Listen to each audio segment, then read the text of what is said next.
મિત્રો, તમારા ઘરના વાડા જેમાં તમે ગેરકાયદેસર બાંધકામ કરેલું હોય, ભલે તમારો વાડો પહેલેથી છે પરંતુ ગેરકાયદેસર બાંધકામ કરેલું હોય, કબજા હક તમારી પાસે નથી, તો એ નિયમ વિરુદ્ધ, નિયમનો ભંગ, એની વિરુદ્ધમાં તમારી પર કાર્યવાહી થઈ શકે. મિત્રો, આજે વાત કરીશું ગામતળના અને સીમતળના વાડાની.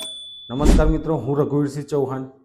મિત્રો, ગામતળના વાડા એટલે કે ગ્રામ્ય વિસ્તારમાં, ગામડાઓમાં તમારા ઘરેથી દૂર અથવા ઘરની નજીક એવી ખુલ્લી જગ્યા જેનો ઉપયોગ તમે ખેતીના સાધનો મૂકવા માટે કરો છો, પશુપાલન માટે કરો છો, ઘાસચારો મૂકવા માટે કરો છો, એવી ખુલ્લી જગ્યા એ ગામતળના વાડા તરીકે કહેવાય છે. હવે ગામતળમાં જે પણ તમારું ગામ હોય, જ્યાં લોકો રહેતા હોય, ઘર હોય પોતાના, ત્યાં આજુબાજુમાં વાડા હોય એ ગામતળના વાડા તરીકે ઓળખાય છે.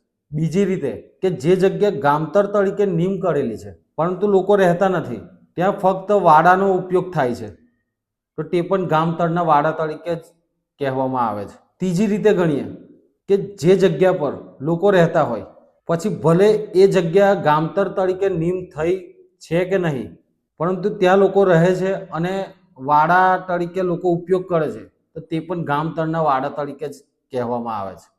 સીમતળની વાત કરીએ તો ગામતળથી અલગ હોય. સીમતળમાં એટલે કે જે પણ સરકારી ખરાબાની જમીન હોય તેમાં લોકો ખેતી લાયકના સાધનો મૂકવા ઉપયોગ કરતા હોય, પશુપાલન માટે ઉપયોગ કરતા હોય, ઘાસચારો માટે ઉપયોગ કરતા હોય, તો એવા વાડાને સીમતળના વાડા તરીકે ઓળખવામાં આવે છે. આ નિયમને વાડા સંહિતા કહેવામાં આવે છે. મિત્રો, વાડા સંહિતા એ 1967 પછી વાડા સંહિતા અસ્તિત્વમાં આવી.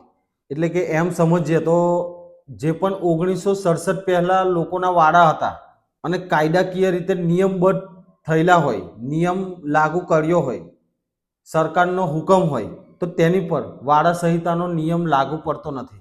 જ્યારે 1967 પછી લોકોના વાડા નિયમબદ્ધ થયા હોય, સરકારનો હુકમ આવ્યો હોય, તો એ વાડા પર પણ વાડા સંહિતાનો નિયમ લાગુ પડે છે. હવે સિમ્પલ ભાષામાં ઉદાહરણ તરીકે વાત કરીએ કે કોઈ વ્યક્તિ છે એ 1965, 1962 કે 1960માં કોઈ વાડાનો ઉપયોગ કરતા હોય, ઘરની નજીક અથવા ઘરથી દૂર એ વાડાનો ઉપયોગ કરતા હોય અને એ નિયમબદ્ધ કરવા, કબજા હક મેળવવા માટે કાર્યવાહી કરે છે અને સરકાર તરફથી એમને હુકમ કરવામાં આવે છે, આદેશ કરવામાં આવે છે અને એ વાડા પર નિયમબદ્ધ લાગુ કરવામાં આવે છે, તો એ લોકો પર વાડા સંહિતાનો નિયમ લાગુ પડતો નથી.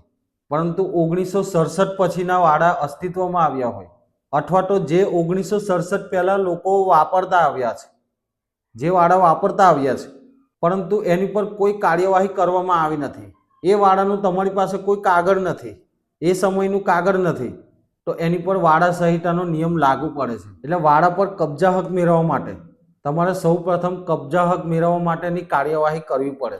હવે એ કાર્યવાહી કેવી રીતે કરીશું, તો આના નેક્સ્ટ વિડીયોમાં એ વિશેની માહિતી આપીશું. કઈ રીતે તેની ફાળવણી કરવામાં આવે છે, કઈ રીતે અરજી કરવામાં આવે છે, કઈ રીતે હુકમ કરવામાં આવે છે, એ સંપૂર્ણ માહિતી આવનારા વિડીયોમાં જણાવીશું. મિત્રો, વધુમાં વધુ આ વિડીયોને શેર કરવા વિનંતી, વિડીયોને લાઈક કરવા વિનંતી અને અમારી ચેનલને સબસ્ક્રાઈબ કરવા વિનંતી, જેથી આવનારા તમામ વિડીયો તમારા સુધીને પહોંચી શકે. ધન્યવાદ. જય હિન્દ, જય ભારત.